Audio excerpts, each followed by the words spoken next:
Not an unusual sight these days. Marching men, soldiers marching all over the world. The airborne infantry also marches, but not far this time.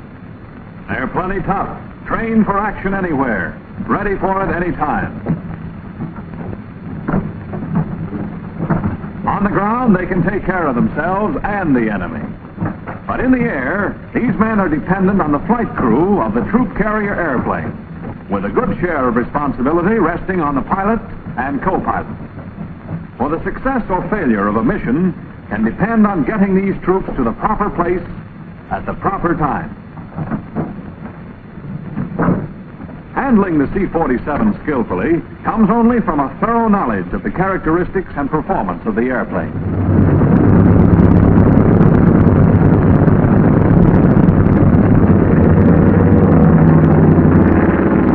Take a good look at this man.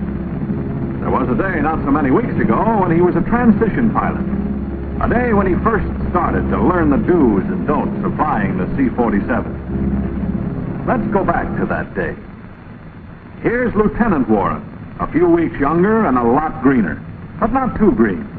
He knows enough to realize that the best insurance against accident is to know his airplane. That's why he's checking on the crew chief. Tires checked for blister cuts, proper inflation. Hydraulic brake lines checked for leakage. Warren has been taught that there's more to his job than just sitting down in the driver's seat. A good half of this flying business takes place long before your wheels leave the ground.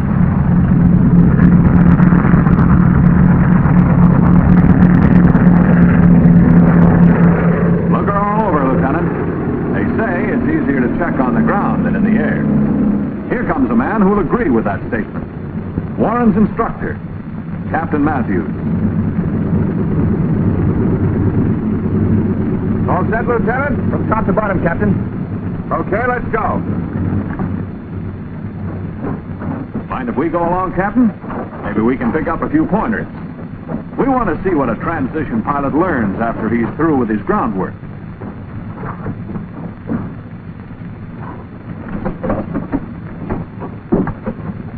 Lieutenant, what's the first thing you do in the cockpit after checking Form 1A? Flip on the battery switches. Wrong. The first thing you do is adjust your seat so that your eye level hits the center of the windshield.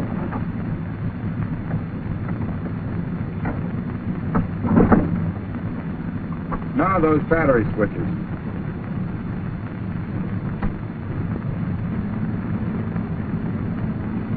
Landing gear next, sir? Right. Latch down and lock. Check. Pressure up 500 pounds. Check. Neutralize landing gear and flap levers.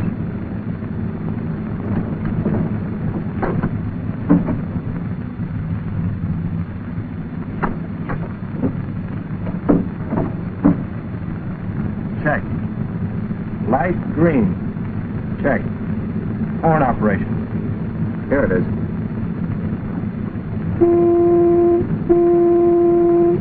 Check.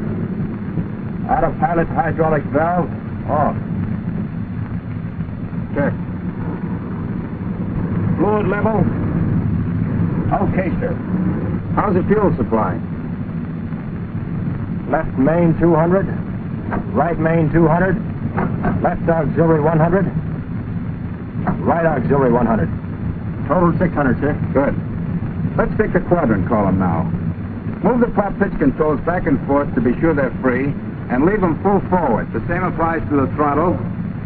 Leave them 1/4 open, and the mixture control.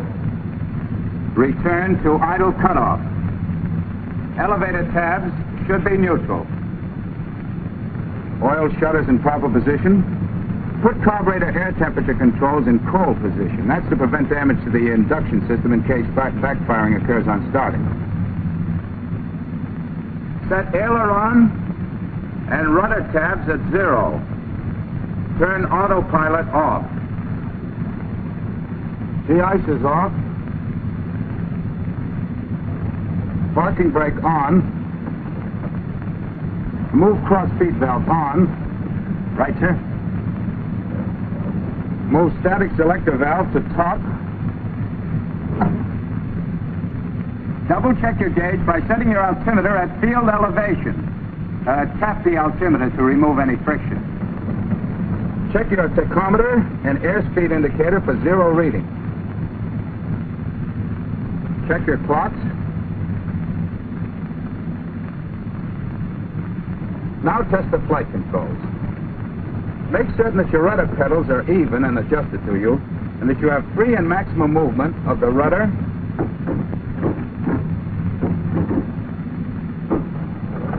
elevator,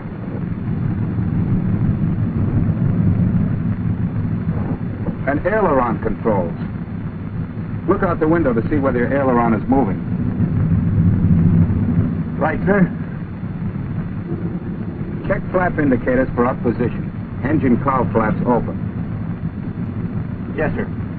Now we'll go through the starting engine check. Ready, sir? If the engines have been standing in excess of 1 hour, they should be pulled through by hand with the switches off. Of course. However, Major Krebs had this plane up less than an hour ago, so we can proceed accordingly. Left engine tank selector, left main. Right engine tank selector, off. Propellers in low pitch, throttles 1/4 open, mixture control and idle cutoff, carburetor air cold, main ignition switch on, left ignition switch closed. Raise the fuel pressure to approximately 10 pounds per square inch with a wobble pump and keep it at that pressure.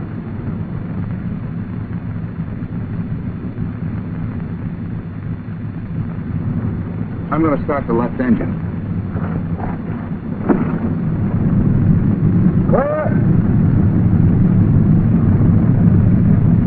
With a fuel pressure at 10 pounds, momentarily move mixture control out of idle cutoff position to rich. This facilitates priming. You then operate the starters by moving left starter switch and safety switch up to start. When the starter has reached speed, pull down on both switches. Right, sir. Mesh.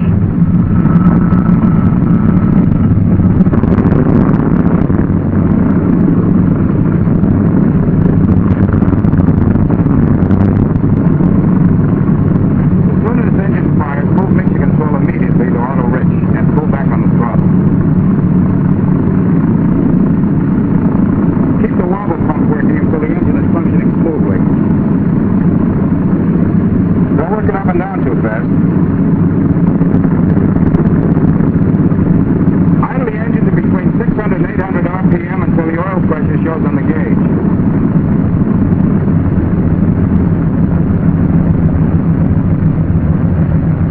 Pressure up, sir. You then adjust the throttle to 1,000 RPM. Stop the engine if oil pressure doesn't respond within 30 seconds. Now you start the right engine.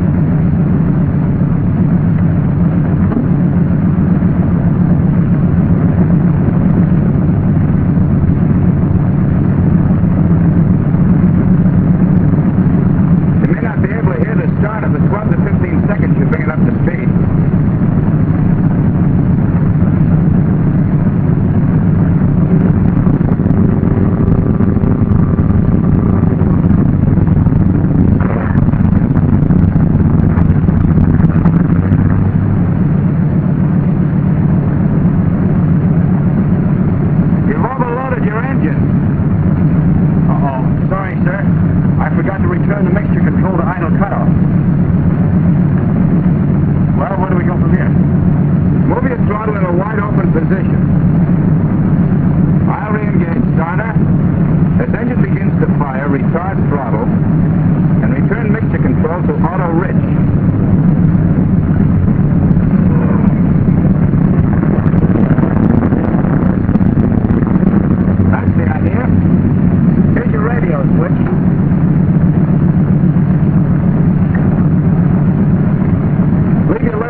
off before stopping to avoid brake locking or jerking the plane. And remember, Warren, don't ever turn with one wheel locked. Always keep the inside wheel moving slowly. Right, sir. Next, we'll go through the engine run-up and pop check. Warm up the engines from 800 to 1,000 RPM.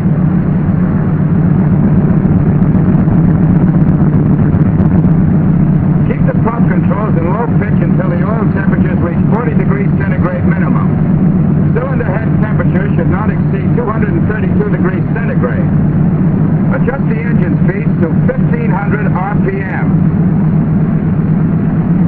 Now move the left prop control from low to high pitch. No decrease in RPM and increase in the manifold pressure.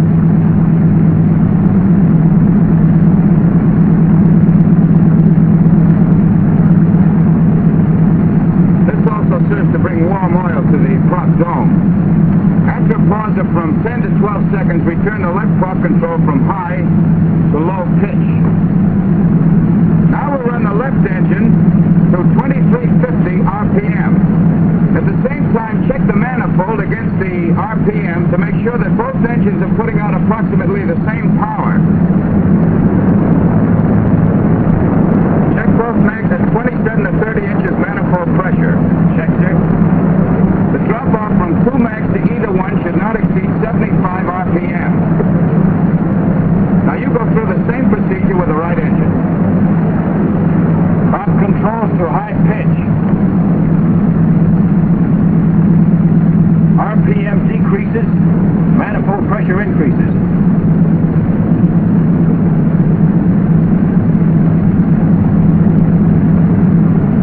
Return to low pitch. Throttle, run up to 2350. Check manifold pressure and RPM. Check both mags at 27 to 30 inches. Drop off from both mags to 1 should not exceed 75 RPM. It all checks, sir. That's fine, Lieutenant. Now go through the takeoff check. Fuel selector mains. Mixture rich. Carburetor heat full cold. Oil shutter okay. Trim tabs neutral. De-icer valve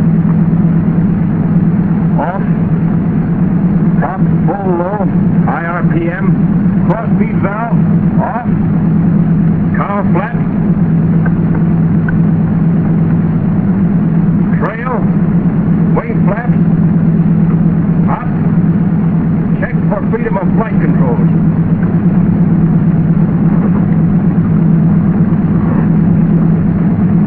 Generators on. Set gyros.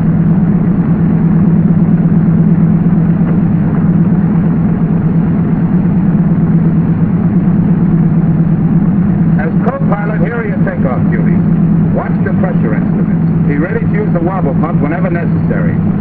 As soon as the manifold reaches takeoff limits, apply additional tension to the throttle locking mechanism. Also, guard the throttles from creeping back like this. Check RPMs. I'll give you the signal when to retract the landing gear, and as soon as your wheels are up and the red light indicates the retracted position and the landing gear pressure dial shows 0, return the landing gear valve to neutral. You got it? On the beam, sir. Oh, and let me know if you spot any irregularities in the engine or instrument. All right, call the tower.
shouldn't be operated unless one rated pilot is on watch maintaining a close check on the plane and instruments.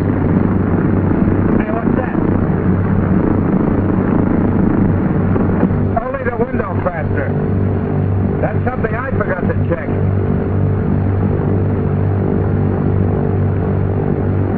While we're at it, let's check the autopilot. Let's see how taking on a little altitude affects the trim.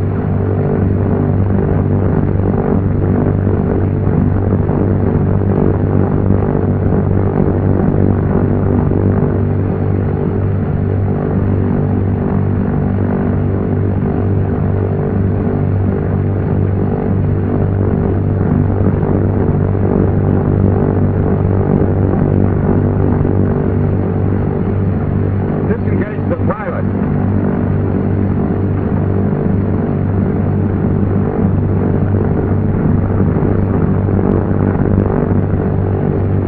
Make the necessary correction in trim.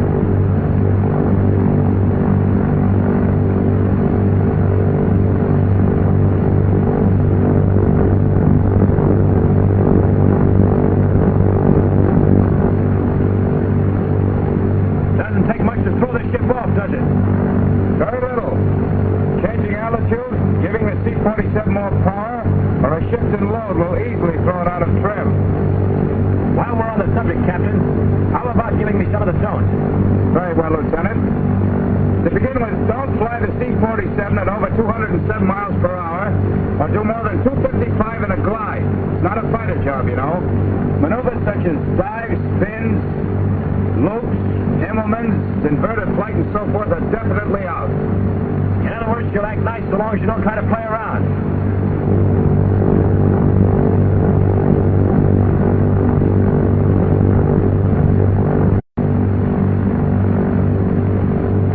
Time to go home. Want to give the tower a buzz?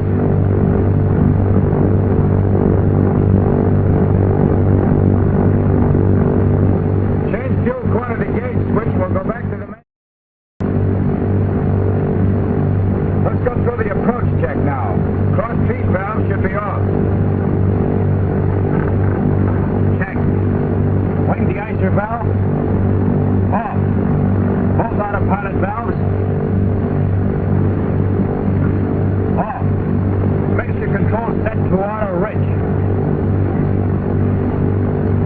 Cowl flaps in trail position.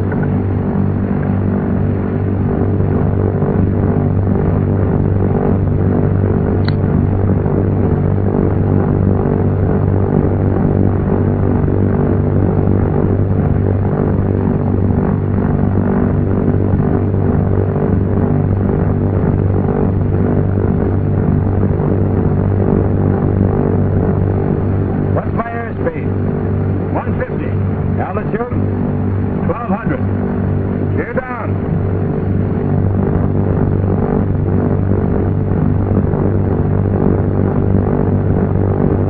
Gear down and left. Light green. Pressure up. Neutral. I have a wheel. I have a wheel. Is the tail wheel locked? Locked. I'm going to depress the brakes to check for normal pedal pressure.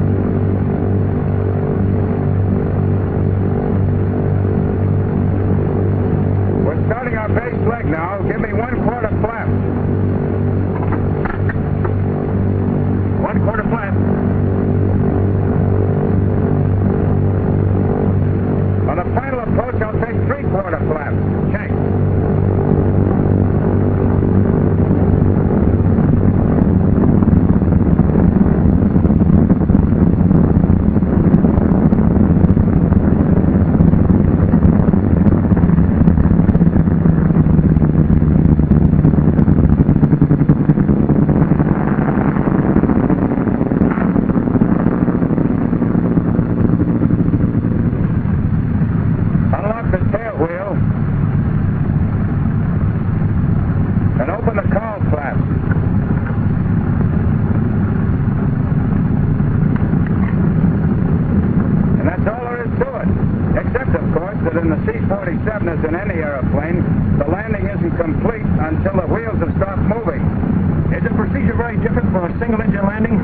There's a single-engine checklist on the hatch. It's really easier to show you than explain. Let the tower know what we're up to and I'll demonstrate. Tower from Army 2-5.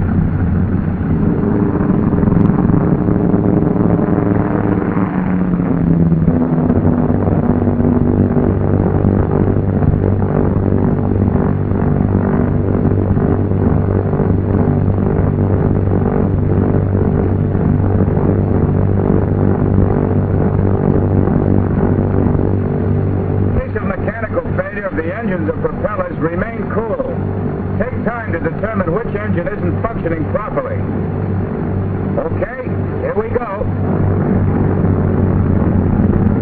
First, I increase the power of the good engine to maximum required.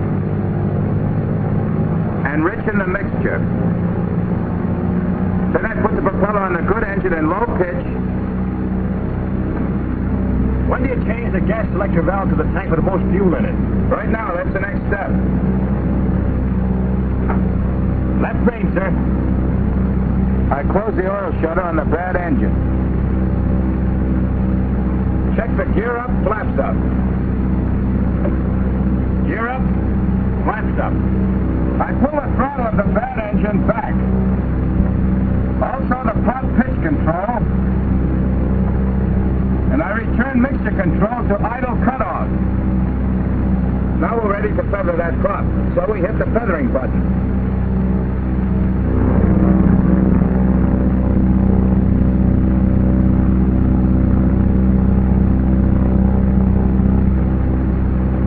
After the prop is feathered, cut your ignition switch and turn off gas tank selector for bad engine. Set fire extinguisher selector valve to bad engine.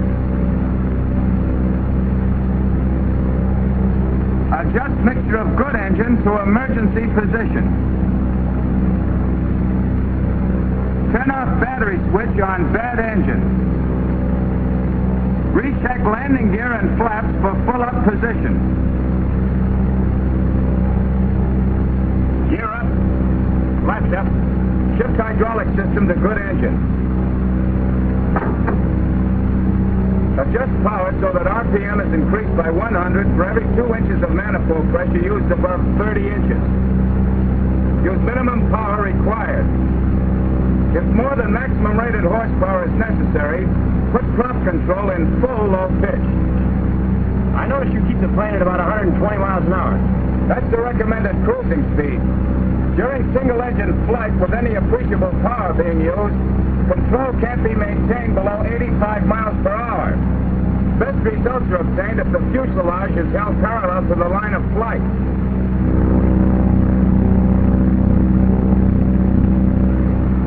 What's the reason for dropping the wing on the live engine side 3 degrees?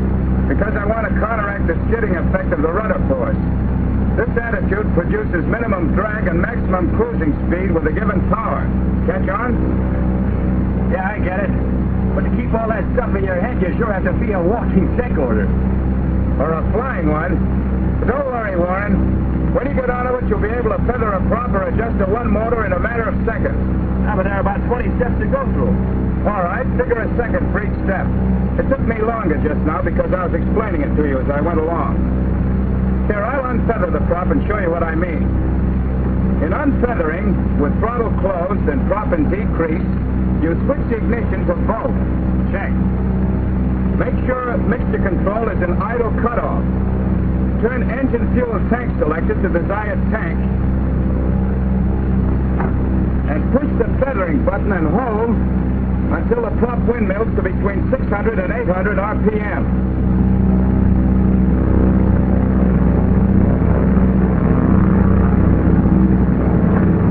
I'm releasing the feathering button.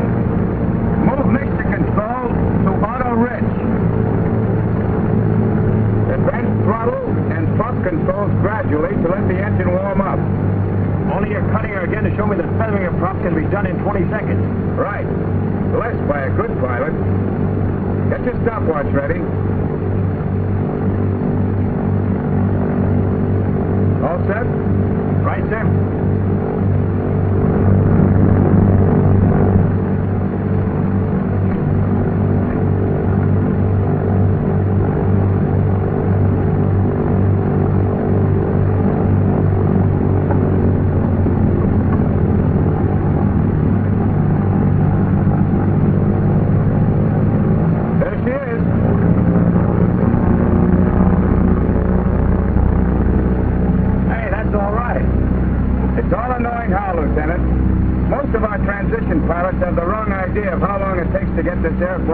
working properly on one engine. If they get this procedure down pat, there'd be a lot fewer accidents. Yeah, I can see that. Now for that single engine landing. We're clear with the tower, aren't we? Right, sir.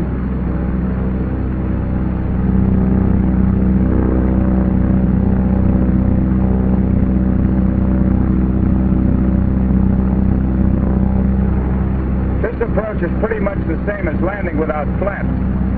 But when you're certain you'll make it out of the field, lower your flaps. Keep your airspeed at 95 to 100 on approach. Then when you're ready to land, your rudder flatness should be returned 2 to 3 degrees from neutral. Then it's regular procedure. Gear down.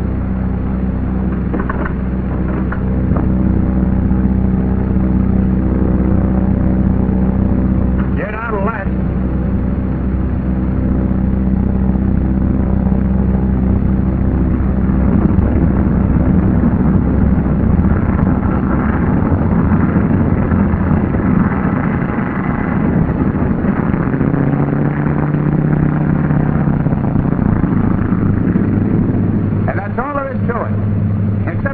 We've got to start the other engine before we can taxi.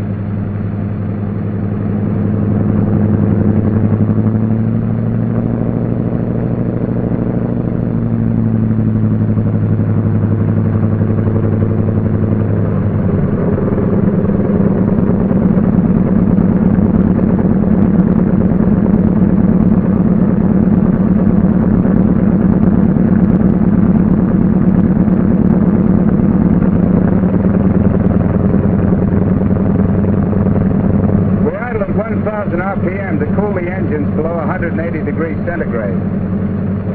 Now the next step, reach for 4-1A.